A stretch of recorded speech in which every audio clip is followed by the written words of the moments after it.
From our studios in Scottsdale, Arizona, welcome. This is Retirement News Online. Whether you're nearing retirement or already living in it, one concern rises above the rest: financial security. And anxiety about running out of money in retirement is higher today than for any other previous generation. According to a recent Morningstar study, nearly 45% of retirees actually risk depleting their savings during retirement. The challenge is even greater for single women, who face a significantly higher likelihood of financial shortfalls than single men or married couples. Joining me is Tracey Brenneise in Austin, Texas. Yes, sir. Welcome, Tracey. It's nice to talk with you. Me. Why do you think so many boomers, retirees, pre-retirees fear running out of money in retirement? What's causing all that fear?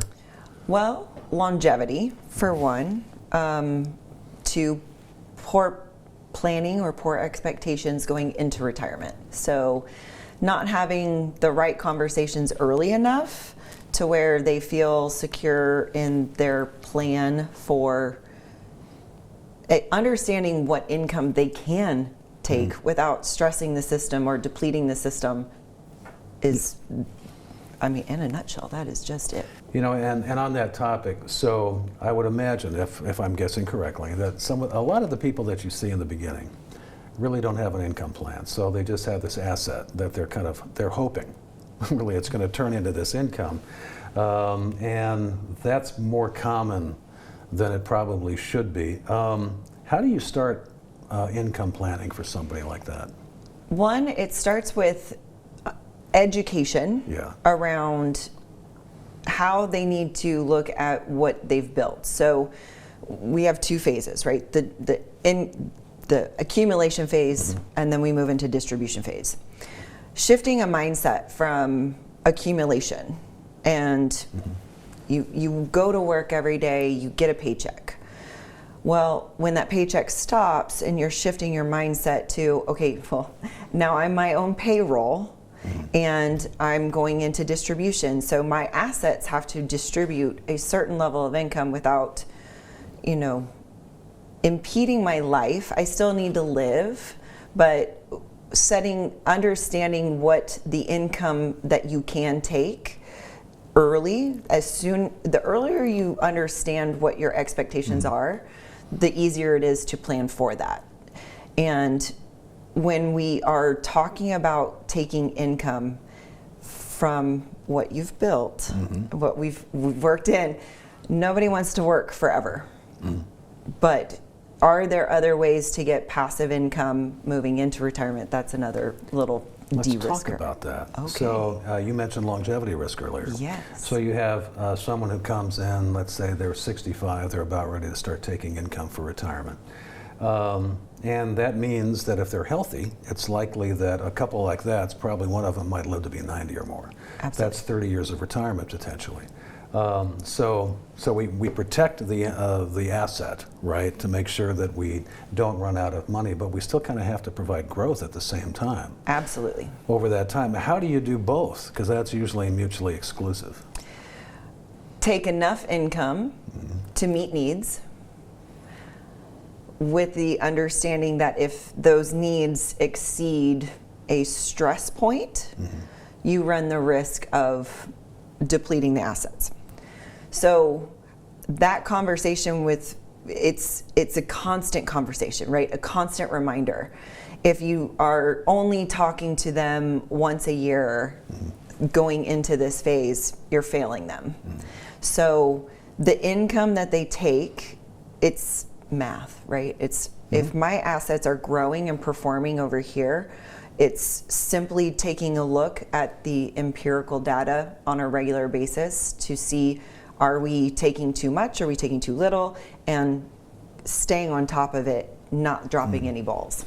And I think some of the strategies that can be deployed, and a lot of people aren't aware of them, aren't necessarily stocks. Correct. You have to have some other ideas in order to do this, right? To that point, we used to have pensions. We used to have all these pensions used to be everywhere. Every blue collar worker, white collar worker, they had them. Now we have 401ks, things like that. But what people don't understand is that's not a pension. That's not going to necessarily distribute an income stream. We can use tools like income annuities, income generating annuities. We can use insurance products. How are we de-risking? We have a multitude of different things that go beyond stocks and bonds that we look at, preservation of wealth tools also for growth. So these products, they tend to maybe have a little bit of a bad rap, or people just don't understand them because they're very complicated. So when they understand stocks and bonds and how they save, their behaviors, they need to understand the behaviors of these products as well. Yeah, and when you need them, when it's appropriate, I mean, you don't prescribe chemotherapy for somebody who has a hangnail. No. But in the case of an annuity, sometimes it makes sense. So we've got a lot of people out there watching, I'm sure, who are working with somebody who is accumulating, right? An asset manager, a broker, for example, who's not really thinking about distribution, right? So how does somebody know if they have the right advisor? What kinds of questions should they be asking? We see a lot of different personalities. The right advisor is the one that makes you want to take action, that is speaking your language, how you need to receive information to digest and take action on your behalf. An advisor is there to guide you in the right fashion. If your advisor, if there's some form of disconnect between you and your advisor and you are not aligned with the goals and objectives they're setting out for you, or you don't feel like they're hearing you or validating you, there's a lot of human interpersonal communication that goes into a good advisory relationship. And it requires constant effort, just like any relationship, right? Husbands, wives, friends, family. It takes effort. It's not set it and forget it? No, we don't okay. set it and forget it. We don't do those things. That's sunsetted. So no, we have to do, as a good advisor, you are only good if your people feel confident that you are keeping them on track, communicating all the different things they need to be educated on through all the different phases they're going through. So asking the right questions. Are you actually asking them questions? That's actually really the question. Or are you telling them things? Right. There's a difference. Have a conversation rather than tell. And consider everything, taxes, Everything. all the stuff that goes into it. It's full picture. And honestly, also find out what makes them tick, what motivates them to take advice or to be coachable.